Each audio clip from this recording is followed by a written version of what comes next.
J'ai dit, mais quelle prière? J'ai dit, mais c'est quelle prière? Mais avec du recul, quelque chose dans mon cœur est en train de me convaincre de dire que cette prière, elle est puissante, mais elle est très dangereuse. J'ai dit, mais pourquoi? C'est la prière que Jean fait à Gaius. Jean va faire l'éloge de Gaius dans 3 Jean chapitre 1, verset 2. Je ne vais pas dire tout, mais je vais paraphraser le dernier passage. Il va dire, que tu prospères comme l'état de ton âme. Tu ne peux pas souhaiter à quelqu'un de prospérer comme l'état de son âme, parce que tu ne connais pas l'état de son âme. Frères et sœurs, je vous dis, je suis très sérieux. On ne vient pas ici pour rigoler ou pour blaguer. Je suis très sérieux. Aujourd'hui, si le pasteur était là, on jouait le jeu, je dis au pasteur, s'il vous plaît, à la fin du culte, dites juste, je prie en cette fin d'année, frère et sœur, là où tu es, que l'année prochaine, tu prospères comme l'état de ton âme. On est tous élevés. Amen. Amen veut dire ainsi soit-il. Maintenant, je veux te rappeler une chose. Connais-tu l'état de ton âme? Je ne prospère pas dans la vie. Mais tu as dit ainsi soit-il à une parole alors que ton âme était abattue. Alors que ton âme était triste. Alors que ton âme était cassée complètement. Comment veux-tu prospérer dans ta vie? Vous savez, il y a certaines choses qu'on dit par la parole, qu'on regrette nous-mêmes après. On ne dit pas tout amen. Quand vous ne comprenez pas. Ça m'est arrivé plusieurs fois avec le pasteur. Après l'étude biblique, je prends mon petit cahier. Quand j'arrive à la maison, je dis, mais qu'est-ce qu'il voulait dire par là? Je regarde. Après, je dis, oh, donc il voulait dire ça. Oh, lui aussi. Je me souviens de sa parole. Et quand j'ai sa parole dans la tête, je dis amen. Parce que j'ai compris, j'ai saisi la profondeur de ce qu'il veut dire. Mais aujourd'hui, beaucoup de gens ne prospèrent pas. Beaucoup de gens ont du mal à prospérer à cause d'une chose. Ce qui est relié à ce qui est intérieur. À ce que l'homme ne voit pas. J'aime ce que la Bible dit. Et j'aime le chrétien. Le chrétien, il a cultivé l'art aujourd'hui de bien vivre. Je vais m'expliquer. Matthieu 11, 28, on va me dire, on connaît le verset. Venez à moi, tout ce qui est fatigué et chargé. Je vous donnerai du repos. Le problème est que le chrétien, il vient à l'église fatigué et chargé. Il vient avec le fardeau, mais il ne dépose pas à Dieu. Il le camoufle. Le chrétien apprend à vivre. Le chrétien, c'est celui qui quitte la maison. Il est mal. Il vient à l'église. Il est maintenant bien. Il sourit à tout le monde. Le chrétien est celui qui a appris à vivre en camouflant ses blessures. Le chrétien n'est pas totalement guéri. Non. Il fait semblant de vivre normalement, avec des plaies intérieures, avec des blessures intérieures. Le chrétien aujourd'hui est celui qui te dit, je vais bien, frère Staël. Mais qui au fond, dès que tu touches, il recule et il se frustre. Parce qu'il n'a pas guéri de quelque chose. Le chrétien est celui qui porte des blessures intérieures, mais qui refuse d'en guérir. Qui refuse de regarder un miroir et se dire que cette partie de moi, je pense que quand on touche à cette date-là, je me sens mal. Il y a des gens, j'ai été convaincu quand je faisais ce message, dans mon cœur, j'ai été convaincu de le dire. Je le dis avec assurance. Il y a des gens ici, il y a une date précise dans l'année. Vous savez, le calendrier, il y a des dates. Mais cette personne est là. Un 21 de quelques mois, d'un mois ou le 21 de quelques mois, je ne sais pas quel mois. Quand la date arrive, ce n'est pas un férié pour lui, pour cette personne. Il exclut ça du calendrier. Mais cette date est bannie de son calendrier. Parce que quand la date approche, quand le jour arrive, il se rappelle de ce qu'il a vécu. Il se souvient de comment ça s'est passé. De comment est-ce que il a vécu les choses. Nous allons parler aujourd'hui. Le thème qui me rassemble aujourd'hui, frères et sœurs, c'est les blessures intérieures. Le thème d'aujourd'hui, c'est les blessures intérieures. Je veux juste que tu m'aides à dire à celui qui est à côté de toi, je pense qu'il ne va pas te frapper, dis-lui juste blessure intérieure. Dis-lui blessure intérieure. On va lire Jean, on va lire Jérémie 8, le verset 22, s'il vous plaît. Je vais vous demander, s'il vous plaît, de pouvoir nous tenir debout, s'il vous plaît.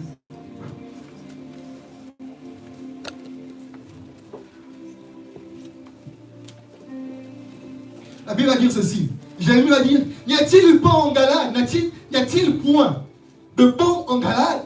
C'est une question qui se pose. Une question qui se pose à lui-même. N'y a-t-il pas de bon en Galade? Il continue en disant ceci. Y a-t-il point de médecin? Après, il dit cette phrase qui vient, cette dernière question. Pourquoi donc la guérison de la fille de mon peuple ne s'opère-t-elle point? On peut se rasseoir. Il va dire ceci. Jérémie dit ceci, frères et sœurs. Y a-t-il point de bombe en Galade? Je pense qu'en lisant ce verset, peut-être qu'on ne le comprend pas bien. Je vais l'expliquer mieux. Il dit, y a-t-il pas de bombe en Galade? Y a-t-il pas de médecin? Mais pourquoi? Pourquoi cette guérison-là? Pourquoi elle ne s'opère pas? On va essayer de contextualiser. J'aime ce que les lecteurs de la Bible font souvent quand ils essaient d'expliquer les choses. Qu'est-ce qu'il veut dire par là? En fait, vous allez voir que c'est un discours, un dialogue entre lui et Dieu.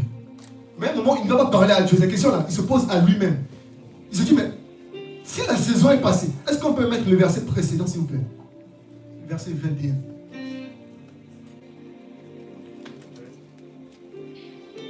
Va, s'il te plaît. La moisson est passée, la saison est finie, et nous ne sommes pas sauvés.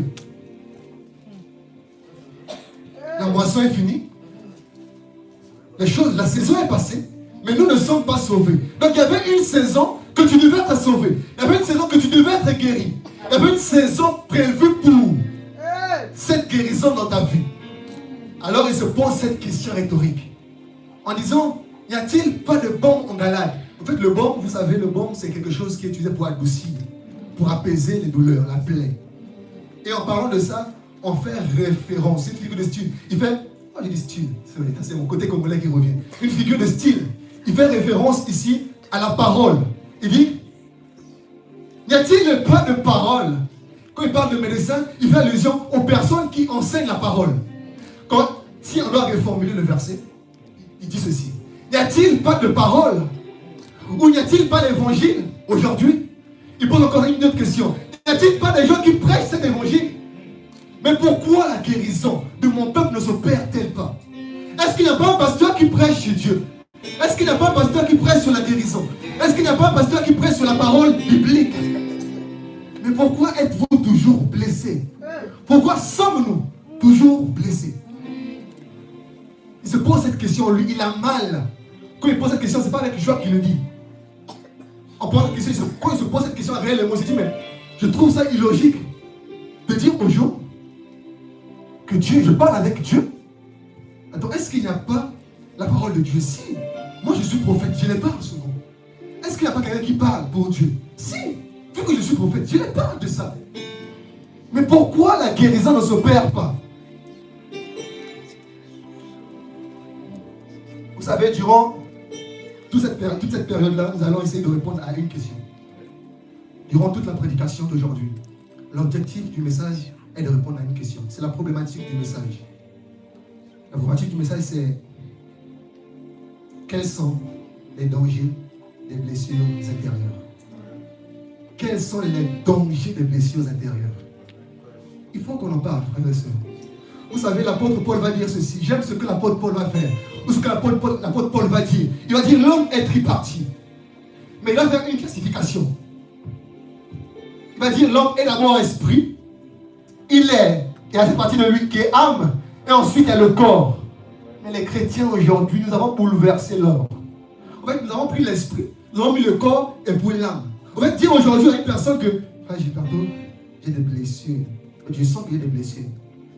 Ça revient à dire aujourd'hui, ah frère, t'es faible. Est-ce que tu médites? Est-ce que tu jeûnes toujours? La vie de prière a baissé. Il faut augmenter. Il faut aller à la montagne. Aujourd'hui, le chrétien met un voile parce qu'il est très rapidement jugé. Il est très rapidement mal vu. Alors qu'est-ce qu'il fait? Là où l'endroit qui était censé, l'église, qui était censée venir pour nous décharger, est l'endroit où on vient pour camoufler nos blessures. L'église, normalement, où on vient pour tout abandonner, mais quand on va faire pleurer, on dit celui-là, il est sûrement tombé dans un péché qu'on connaît tous ici. Rapidement, on juge vite. Il y a des blessures en nous qu'on cache. Ce message, j'ai envie de dire que ce message ne concerne pas une tranche d'âge. Parce que souvent, quand on parle de ça et quand on parle de conversion, les mamans, les papas les plus grands, excusez-moi pour cela, mais pensent souvent qu'on parle aux plus jeunes. Ça concerne tout le monde. Tu peux être maman et prendre conscience que le baptême que j'avais eu en 1998, c'était un mauvais baptême. Je dois me rebaptiser. Amen. Tu peux être maman et comprendre que les blessures que j'ai vécues avec mon mari en 1999 L'enfant n'était même pas encore né. Aujourd'hui, ça se répercute sur mes enfants. Le message d'aujourd'hui ne concerne pas une tranche d'âge, mais concerne tout le monde. Alors nous allons avancer.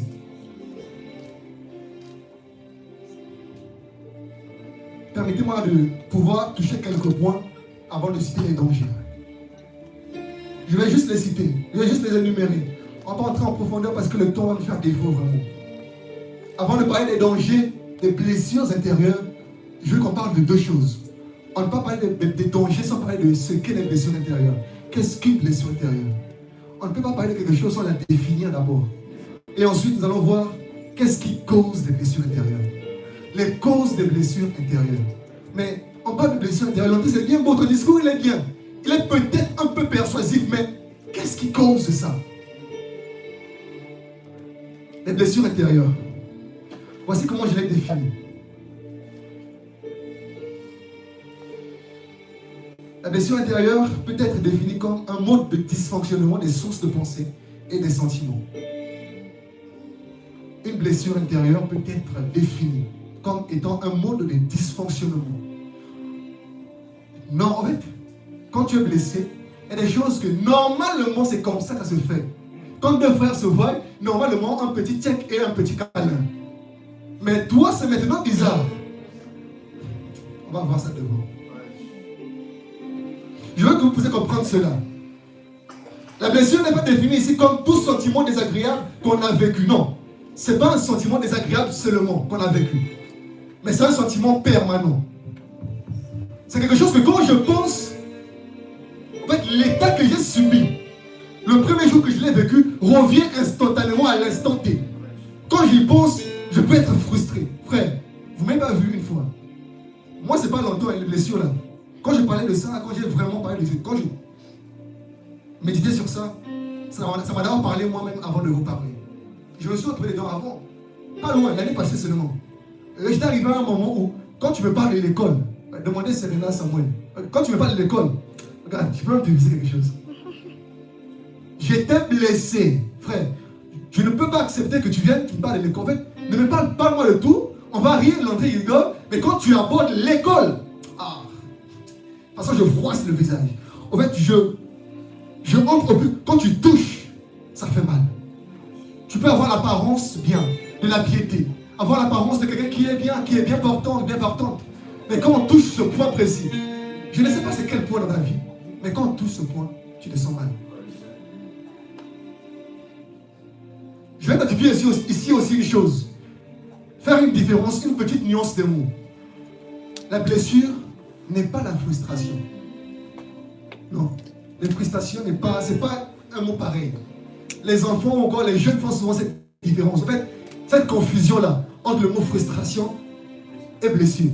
Toute blessure conduit à une frustration. En fait, quand tu es blessé, on peut facilement te frustrer. Mais quand tu es frustré, tu n'es pas forcément blessé. Vous savez, je vais ouvrir une petite parenthèse pour les jeunes qui sont là. Vous savez, avec nos parents, le système éducatif de nos parents fait à ce que nous soyons souvent frustrés. En fait, leur méthode d'éducation doit faire à ce que nous soyons frustrés. Aujourd'hui, on va te dire, je prends l'exemple de Christa qui me regarde. Et Christa, Nala va venir dire à Christa, mais maman, je veux du chocolat aujourd'hui. Et Christa dit, mais Nala, tu as mangé du chocolat hier? Elle dit oui, mais qu'est-ce que je t'ai dit? Le chocolat, c'est une fois la semaine, n'est-ce pas? Il dit, oui, mais tout le monde en prend. Elle dit, non, toi, tu n'en prends pas. Elle sera frustrée. Elle ne sera pas blessée. Elle sera frustrée. À un moment, elle va aller dans la chambre, elle va bouder, elle va dormir, demain elle va se réveiller. Maman, la frustration, c'est quelque chose qu'on ressent, mais qui ne dure pas sur une longue période. Amen. Alors, enfants encore jeunes, ne confondons pas ces choses. Ah, mes parents m'ont blessé. C'est vrai que la succession des frustrations conduit à la blessure. Plus tu es frustré, c'est comme ça que je dis aussi aux mamans, aux parents. Ne frustrons pas souvent nos enfants. On ne frustrons pas pour les couples, nos conjoints, nos conjointes. À vos conjoints, vos conjointes.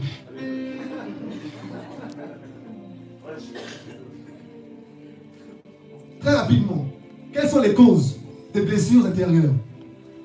Ici, les causes, je l'ai cité, il y en a deux catégories. Il y a les catégories que j'ai notées ici, les circonstances, et la catégorie des violences. Donc il y a deux causes, normalement. Il y a les circonstances et les violences. Mais quelles sont les circonstances et les violences qui causent les blessures intérieures? La liste n'est pas exhaustive, la liste n'est pas complète. On peut la compléter, tout comme on peut encore la soustraire à certaines choses pour dire, ah Landry, ce point-là, non, non, non. Mais on peut toujours y ajouter. Amen. Qu'est-ce que j'ai cité ici? Dans les circonstances, j'ai cité l'échec. L'échec conduit souvent aux blessures. Vous voyez que c'est le premier exemple que j'ai pris. Parce que je connais. Je me suis identifié premièrement avant d'identifier quelqu'un dans la salle. Moi-même, je me suis identifié. L'échec m'a blessé. Moi, l'échec m'a blessé. Deuxième circonstance, j'ai cité ici la vie. Je ne vais pas parler de la vie en général, mais je parle d'une vie qui est dure avec toi. Une vie où quand tu travailles, tu es censé avoir le fruit de... En fait, tu as travaillé, mais le résultat n'est pas ce que tu attends. Et la vie te blesse. Dans les violences, ici, j'en ai cité 4. Je ne vais vraiment pas essayer de développer, sinon on va prendre du temps. J'en ai cité 4 comme violence. Le premier type de violence ici, c'est la violence visuelle. Ce qu'on voit peut nous blesser intérieurement. Je vais quand même prendre un exemple pour cette violence-là. Il y a un homme qu'on appelait le tyran. Ou encore on appelait Hitler. Vous savez ce frère? Il dit ce frère. Ce monsieur-là, c'est un Autrichien de nationalité. Il n'est pas pour lui allemand. Mais l'histoire raconte que ce qu'il a vécu en Autriche, parce que lui, il voulait faire beaux-arts, il voulait faire les arts. Il dessinait, c'était sa passion. Après que son père soit mort, il était entré maintenant dans une phase un peu bizarre. Avec sa mère, il a quitté tout, il vivait maintenant bizarrement. À un moment, il va partir à l'école dans la capitale carrément pour pouvoir postuler, pour faire des concours. Il va échouer 2 ou 3 fois. Mais il va comprendre que les gens qui sont derrière cet institut-là sont des juifs. Il dit ok, pas grave. Pendant la guerre, on dit, venez si vous êtes libre. On a besoin des Allemands. Même si tu n'es pas allemand, viens combattre pour l'Allemagne. Après, tu auras la nationalité. Il dit, ah, là, c'est un truc pour qu'on puisse m'aimer. Là, c'est un truc pour avoir une famille. Il va donc en Allemagne, il devient soldat allemand. Durant la Première Guerre mondiale, il apprend parce qu'après, il aura un choc. Il va s'écarter de la guerre. Mais sous le lit de tête, il apprend que l'Allemagne a finalement perdu. Il va dire, quoi? L'Allemagne a perdu une terre puissante. Comment ça? C'est là qu'on va dire, c'est les Juifs. L'Allemagne a perdu parce que les Juifs sont dans le pays là. Tu dis quoi? Moi j'ai fui l'Autriche, je suis venu en Allemagne. Et ceux qui m'ont donné une deuxième famille, vous les trahissez encore. C'est qu'il a vu des Juifs. Frère, on ne peut pas être un homme et faire l'expérience de savoir que si le train roule à je ne sais pas combien de kilomètres heure, si on met une personne, en combien de temps il peut mourir? C'est les expériences que lui faisait avec les Juifs. Ce qu'il a vu. Il dit, mais si on prend quelqu'un, on le ferme dans une chambre à gaz, combien de temps il peut survivre? Mais appelez-moi des Juifs là. On les appelle. On le met dans une chambre à gaz. Il reste là. Ah, il est bon 3 minutes. 3 minutes 22. Mais si on augmente la température, c'est comment? Il a fait ça. Ce qu'il a vu des Juifs. Pas ce qu'il a vu et entendu seulement des Juifs. Lui a conduit à avoir une blessure. Il est devenu insensible. Rappelez-vous que la blessure, je dis ça un mot, c'est comme un dysfonctionnement des pensées ou des émotions. Il était plus sensible.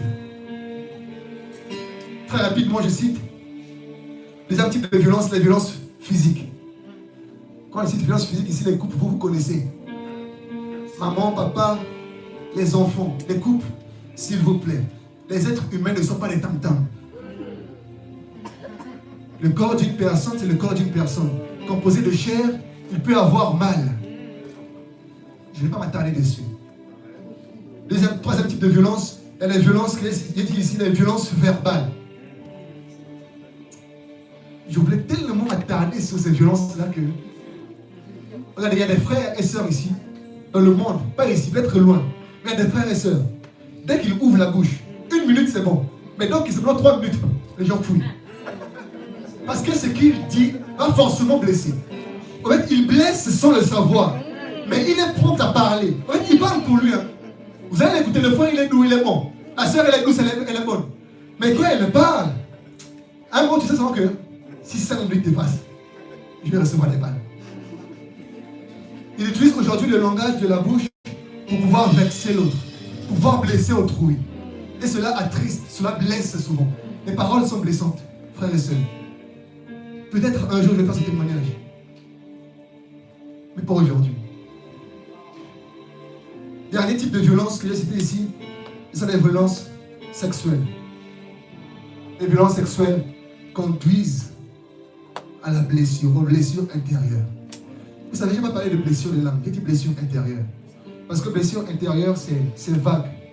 Quand je parlais avec le pasteur, c'est lui qui m'a reformulé le thème. C'était même pas un thème, il a reformulé ce thème. Il m'a dit, parle des blessures intérieures.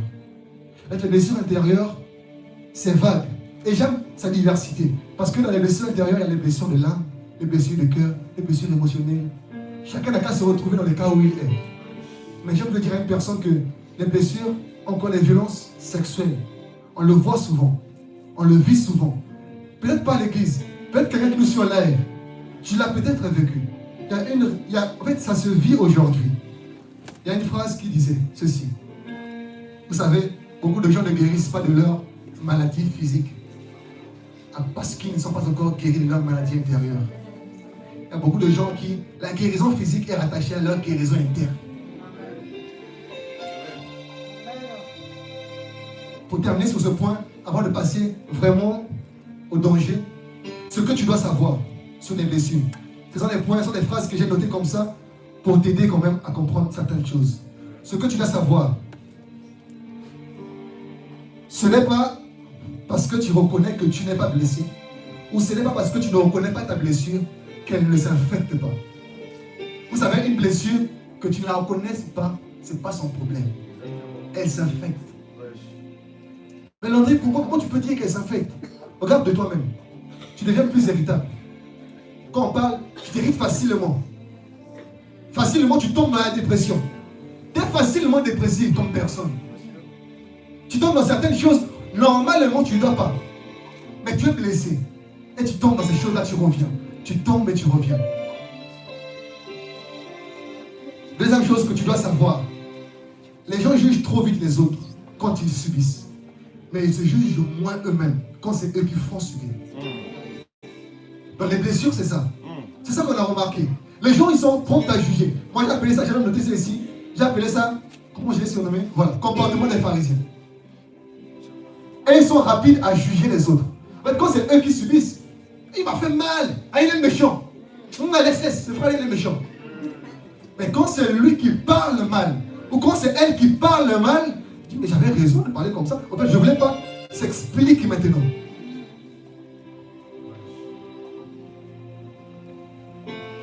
Troisième chose que tu dois savoir. On ne fait pas du mal par intention, mais par action. On ne fait pas du mal par intention, frères et sœurs. C'est par action. Aujourd'hui, si j'avais l'intention de juste jeter le mouchoir comme ça à la sœur, non, pas la sœur Marie, à la sœur qui est célibataire, je jette le mouchoir comme ça. Je n'ai pas de mauvaise intention. Mais disons que ça la touche à l'œil. Et elle a maintenant mal. Ce qui l'aura blessé, ce n'est pas mon intention. C'est l'action que j'ai pu poser. L'action de pouvoir jeter. Ça lui a fait mal. Mes intentions n'en valent pas la peine. Tu dois retenir ceci. Peu importe tes intentions, c'est l'action qui blesse l'autre. La dernière chose que tu dois savoir,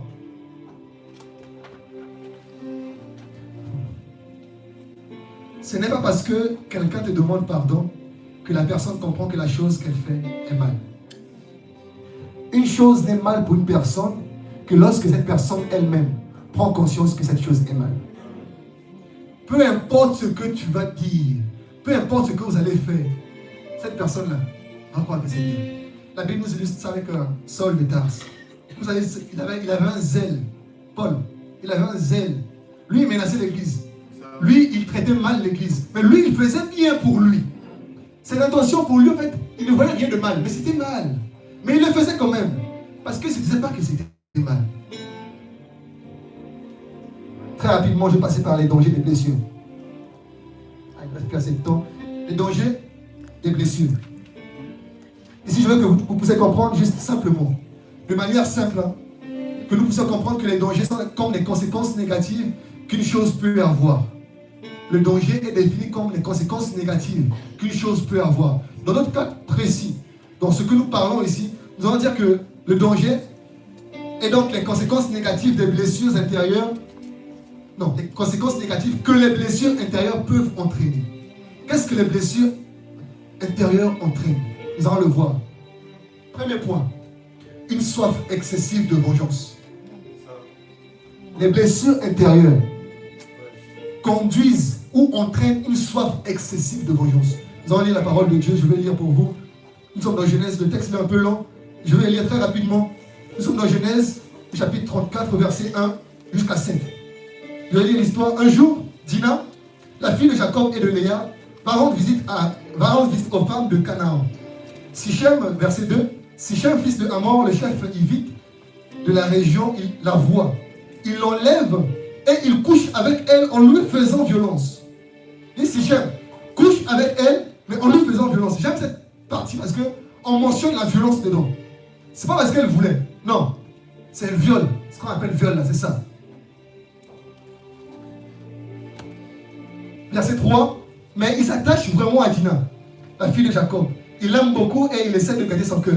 Verset 4. Il dit à son père, à mort, demande pour moi cette jeune fille. Je veux qu'elle devienne ma femme. Jacob apprend que Sichem a saisi sa fille Dina.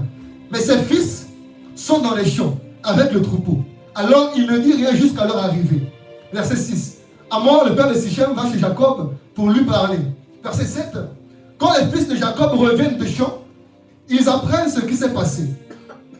Ils se sentent insultés. Et ils se mettent dans une violente colère. Dans une violente colère. En effet, Sichem a commis une faute très grave en couchant avec la fille de Jacob. On ne doit pas se conduire de cette façon en Israël. Verset 24.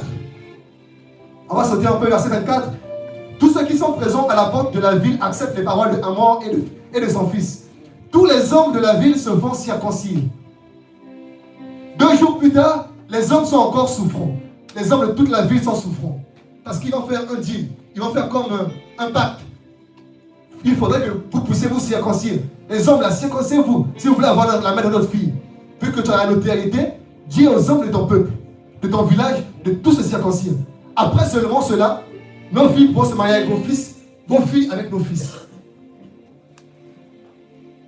Donc le verset nous dit ceci. Verset 25. 2 jours plus tard, les hommes sont encore souffrants. 2 fils de Jacob, Siméon et Lévi, frères de Dina, prennent leur épée. Ils entrent dans la ville avec assurance et ils tuent tous les hommes.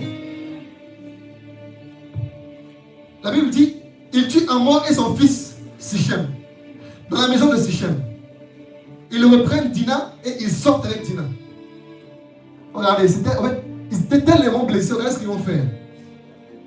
Les autres fils de Jacob s'attaquent aux morts. C'est-à-dire que quelqu'un est déjà mort, c'est le cadavre. Mais tu t'attaques aux morts. Tu es tellement blessé de ce que la personne a fait à ta soeur. La soif était juste de venger. On continue. Le verset 30. Regardez ce que Jacob va dire à Siméon et à Lévi. Jacob dit à Siméon et Lévi ceci. Vous m'avez porté malheur. À cause de vous, les Cananéens et les Périzites vont me détester. Nous sommes très peu nombreux.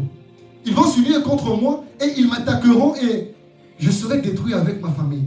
Regardez la réponse, verset 31, de Siméon et Lévi. C'est-à-dire qu'ils n'avaient rien à, excusez-moi du terme, mais ils n'avaient vraiment rien à foutre de ce que leur père disait. Regardez tout ce que leur père disait là pour eux, tu n'as qu'à dire ce que tu veux. Regardez la réponse qu'ils donnent. Siméon et Lévi répondent. Est-ce que cet homme avait le droit de traiter notre soeur comme une prostituée? On sent dans la réponse la colère, le désir, la soif de vengeance. Est-ce qu'ils avaient le droit de faire ça? Est-ce qu'en ôtant la vie à tous les hommes de cette ville, est-ce que leur soeur était redevenue vierge? Je ne sais pas, mais je ne pense pas. La soif de vengeance après une blessure. Deuxième point. Deuxième danger. La construction d'une fausse identité pour se protéger. La conséquence,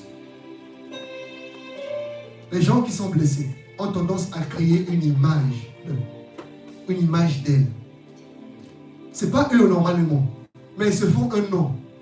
Ils se traitent différemment. J'ai pris ici l'exemple d'un chien. Vous savez, un chien, je ne sais pas qui a eu un chien ici. Moi, je n'ai jamais eu un chien, mais j'ai déjà vu. Un chien, quand il est blessé quelque part, tu ne peux pas voir. Quand il est poilu, tu ne peux pas voir. Mes frères et sœurs, Si on te dit que le chien est blessé, va toucher cette plaie. J'espère que tu cours vite. Le chien va pouvoir marcher, le chien va aboyer, le chien va faire tout ce qu'il veut. Mais dès que tu touches la plaie du chien, il se met à aboyer. Il se met à te poursuivre. Parce que tu l'as touché, ça fait mal. En fait, le chien, quand il marche, quand tu le vois calmement, il se crée comme une image. C'est vraiment l'attitude de certains chrétiens aujourd'hui. Ils sont blessés ou elles sont blessées, mais elles créent juste une image qu'on voit aujourd'hui. Mais chaque fois qu'on parle de ce sujet-là, la sœur devient un peu nerveuse. La sœur devient un peu réticente à ce sujet. Troisième point, la dépendance affective. Les personnes qui ont subi les blessures, frère, dépendance affective, ça revient souvent. Ici, j'ai juste noté, mais très souvent, quelles sont les causes de dépendance affective? Parce que rappelez-vous, je parle de blessures intérieures. Donc ça peut être causé par plusieurs choses. Pour la dépendance affective seulement, je me suis permis de chercher ces causes. Ça vient de deux choses que moi j'ai notées. Un manque affectif ou d'affection ou encore une insécurité dans l'enfance. Le deuxième point, c'est des relations passées douloureuses. Quand une personne a subi ça, la personne devient dépendante. En fait, elle a une dépendance affective incroyable. Si tu es dans cette salle aujourd'hui, dans les petits points que je cite actuellement, tu te retrouves, j'ai une bonne nouvelle pour toi. J'ai vraiment une bonne nouvelle pour toi. C'est que tu es blessé. C'est ça la bonne nouvelle. Tu es blessé. Pourquoi je dis que tu es blessé et que tu dois le reconnaître? Parce que celui qui reconnaît qu'il est blessé, c'est celui qui se permet d'aller voir un médecin. Celui qui se permet de dire que je sais que je suis malade, c'est celui-là qui va voir un docteur. Ce n'est pas celui qui se dit aujourd'hui, Jésus va dire une chose, je suis venu, pas pour les bien portants, mais pour ceux qui sont malades.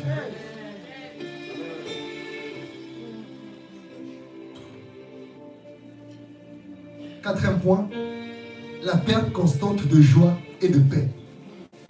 Une personne qui est blessée, qui a subi des blessures émotionnelles ou encore des blessures intérieures, vous savez, cette personne-là manque réellement de paix et de joie. En fait, la paix et la joie pour cette personne-là, c'est un cycle. À cette période-là, je sais que je serai content, je serai heureux. Mais après, si tu me parles, non, tu vas ton compte. Ces personnes savent en elles-mêmes que je ne vais pas bien, ou la joie que je vis est éphémère. Donc quand je vais à l'église, je suis dans la joie. Je suis dans la joie, une joie immense. On danse bien. Mais dès que je sors de l'église, les larmes coulent.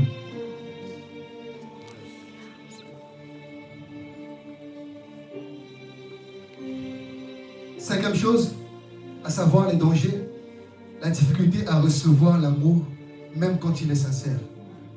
Les personnes qui sont blessées intérieurement ont du mal à accepter qu'on peut les aimer, sincèrement. Ah, le frère, si.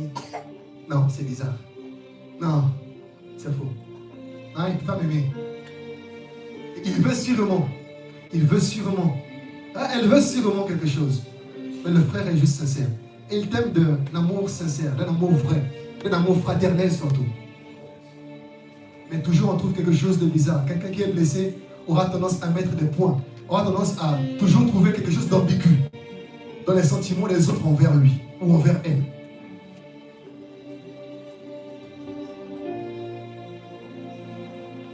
C'est le sixième point, n'est-ce pas? Sixième point, la méfiance constante envers les autres. Je pense qu'on a parlé de ça très rapidement. La méfiance, c'est une personne qui se méfie beaucoup des gens, qui se méfie beaucoup des choses des gens, qui se méfie beaucoup de telles choses. Vous savez, quand on revient souvent, cette personne a peur de revivre la même chose.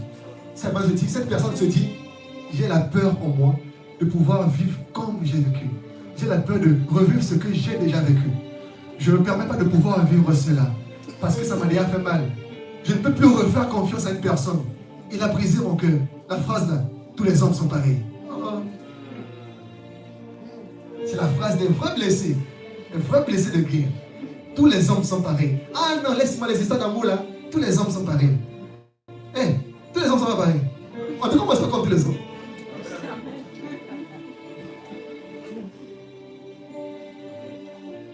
L'avant-dernier point, le non-accomplissement de ton but dans la vie.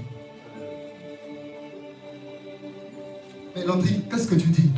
Est-ce que le fait d'être blessé peut me permettre de rater le but de ma vie? Oui. Vous savez, dans la vie d'aujourd'hui, on a eu un but commun nous tous. C'est d'accepter Jésus. Ça, c'est le but commun de tout le monde. Quand on est ici, on avait eu tous un but. Un jour, de se faire baptiser, d'accepter Jésus-Christ. Le premier but, on a rempli. Mais autant que nous sommes, chacun, que tu sois en couple ou pas en couple, que tu sois marié ou pas individuellement, ton but est différent de ton mari. Ton but est différent du frère que tu as assis. Tu es dans l'église. Le but, c'est pas de venir chauffer les bancs chaque fois. Le pasteur a souvent cette phrase qu'il dit que Jésus n'est pas moi à la croix pour que nous nous réunissions chaque dimanche. C'est vrai. Tu as un but que tu dois accomplir dans ta vie, mais tu ne dois pas être blessé. Être blessé va te dérouter de ta voie. Vous savez, je ne vais pas lire le verset parce que c'est long. Nombre chapitre 20 va nous parler de l'histoire de Moïse. Vous savez, Moïse, à un moment, Moïse c'est un gars qui est frustré. En fait, Moïse c'est un gars, c'est une personne colérique de base. De nature, il est colérique. Moïse n'en fait pas trop les jeux. C'est pas le frère que tu vas venir dire, ah, toi si tu n'es pas trop mignon, il va te gifler. C'est pas un frère qu'on blague trop avec lui. Il n'est pas trop dans les jeux. Et Moïse, c'est une personne qui sortait de prière, 40 jours de prière. Quand il sort son visage, il prie. Et Paul lui dit, mais les enfants d'Israël ont fait ça. Il laisse les tables. Il fait qu'il casse les tables que Dieu lui a donné le secret. Le gars, il est tellement colérique qu'il fait des choses bizarres. Et dans Nombre 20, plus précisément, la Bible va nous raconter l'histoire de Moïse où les enfants d'Israël vont dire ceci. Ils vont se plaindre. C'est à cause de ça que j'ai dit que la succession des frustrations peuvent causer des blessures. Moïse, le fait qu'on l'a trop frustré par les enfants d'Israël, il n'y a pas des gens qui ont frustré les gens comme les enfants d'Israël dans la Bible. Ils ont frustré Moïse correctement. Ils ont dit à Moïse, ah, là où tu nous as emmenés, il n'y a même pas d'eau ici. Il n'y a même pas à manger, il n'y a même pas à boire. Nous en Égypte, on était pour nous bien. En Égypte, au moins, on pouvait boire de l'eau. Moïse et Aaron, ils sont restés calmes. Ils sont pas dans la présence de Dieu. Dieu va dire à Moïse et à Aaron, allez-y, sortez de là. Moïse, prends ton bâton quand même, mais sortez de là, arrivez devant le rocher, parlez au rocher. Et l'eau va jaillir du rocher. Parlez au rocher. Moïse a parti, Moïse c'est un gars frustré. Il dit donc, il fallait juste faire ça. Moïse va sortir avec son bateau. Venez, les enfants d'Israël. Il prend son bateau. Donc, vous croyez que ce rocher-là peut faire sortir de l'eau? Hein? Il frappe 2 fois. La frustration va te conduire à détruire ton avenir. À cause de l'acte-là, Moïse n'est pas entré à Canaan. Un acte de frustration banal. Mais à cause de ça, seulement, il a raté. Il dit, à un moment, dans la Bible, Dieu va l'emmener dans un mont, sur le mont. Dieu va lui dire, Dieu va le conduire sur le mont. Il va dire, regarde. Il va regarder. Dieu va le rappeler. À cause de ce que tu as fait avec ton frère, parce que tu n'as pas écouté ma voix, toi tu ne rentreras pas. Quand ton frère est mort sur un mont, toi aussi tu vas mourir. À cause de ce que tu as fait. Quand tu es blessé, le but de la vie, Moïse avait le but de faire sortir les enfants d'Égypte d'Israël d'Égypte, et de les ramener à Canaan. Le premier but a été atteint. Ils sont sortis, mais le deuxième n'a pas été atteint. Il ne l'a pas atteint. À cause de quoi? Une répétition de frustration. Le dernier point ici que j'ai noté, la transmission inconsciente des blessures aux autres. Celui qui est blessé, le danger des blessures intérieures, c'est que la personne transmet aux autres des blessures, sans qu'il le veuille. Je vous dis la vérité, une personne qui est blessée ne se rend même pas compte qu'elle blesse autrui. Mais j'aime cette phrase qui dit ceci. Celui qui est blessé, blesse. Que tu le veuilles ou pas, si tu es blessé, frère et soeur, tu vas blesser. Celui qui est blessé dans son âme, dans son cœur intérieur, va blesser. Que tu le veuilles ou pas. Ton comportement, tu peux le juger bon, mais tu blesses. Tu es blessé, frère, c'est une réalité. Et c'est une vérité.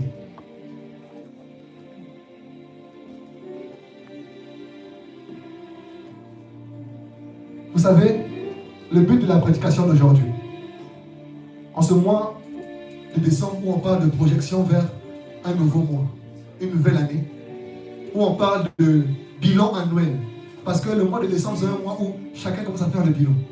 Ou même les entreprises, le frère Gilberto peut témoigner que même les entreprises, sur le plan financier, ils font un bilan annuel, un bilan d'exercice. En ce mois, s'il te plaît, pendant que nous avons eu le temps de pouvoir partager sur les dangers des blessures. Je ne sais pas si tu es dans cette salle. Ce n'est pas pour rien que j'ai d'abord parlé des causes des blessures. Après, j'ai parlé des dangers. Mais dans ce que j'ai dit, si tu ne t'es pas retrouvé, il faut savoir une chose. Aujourd'hui, j'ai parlé parce que j'ai parlé pour les personnes qui ont été des victimes des violences, qui ont été victimes des blessures. Mais tu peux être la personne qui a causé les blessures aussi. Je veux que tu revoies ton cœur, s'il te plaît. En ce mois de décembre, le bilan que tu vas faire, je veux vraiment que tu revoies ça dans ton cœur. Si tout ce que le frère a dit, dans tout ce qu'il a dit, bon, il y a des circonstances, il y a l'échec, il y a la vie. Dans les violences, il y a des violences visuelles, des violences physiques, des violences verbales et des violences sexuelles. Je ne suis pas dedans. Dans les conséquences ou dans les dangers des violences, il a noté plusieurs faits.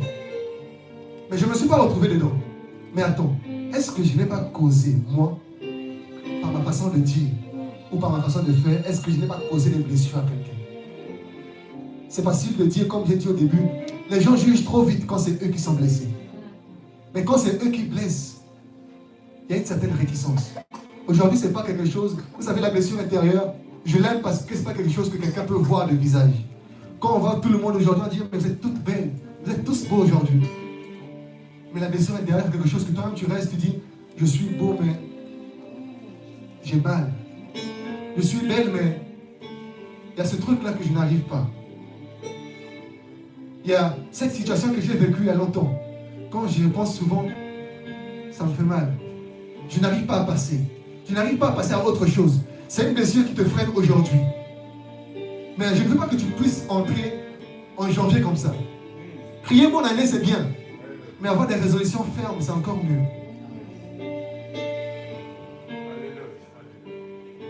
Nous allons lire 2 Corinthiens 3,5. Je vais terminer par là. Je ne l'ai même pas ici. 2 Corinthiens 3,5.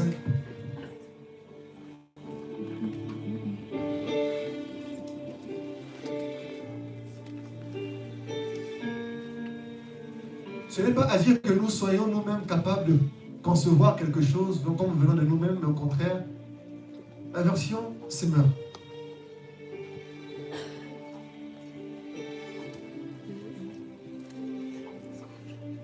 Cela ne veut pas dire que nous puissions nous considérer par nous-mêmes à la hauteur d'une telle tâche. Au contraire, notre capacité vient de Dieu. La Bible encore dit dans Zacharie 4, 6, si je ne me trompe pas, ce n'est ni par force ni par puissance, mais par ton esprit. Vous savez, j'ai pu citer beaucoup de choses.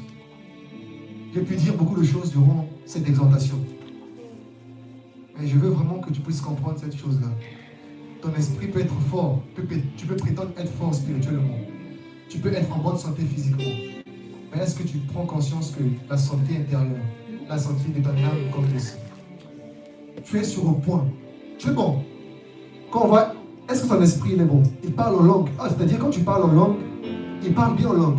Il prie bien. Les frères et sœurs, quand ils sont à côté de toi, quand ils prient, moi ça m'est déjà arrivé, quand quelqu'un prie, j'écoute. Il dit, ah Seigneur, c'est qu'il a dit là. Amen. Seigneur, c'est ce que je voulais dire, Seigneur. Amen, amen. Il prie bien. Il chante, ouais, il chante bien. Il joue bien. Il parle bien. Il prêche, il modère bien. Mais il y a quelque chose. Son âme est abattue. Aujourd'hui, ne soyons pas comme ces personnes qui cachent les blessures. Ne soyons comme ces personnes-là qui montrent réellement ce qu'ils ont et essayant de guérir les saints. C'est le malade qui a besoin d'un médecin. Si tu ne reconnais pas que tu es blessé, tu ne seras jamais guéri. Amen. Que Dieu vous bénisse.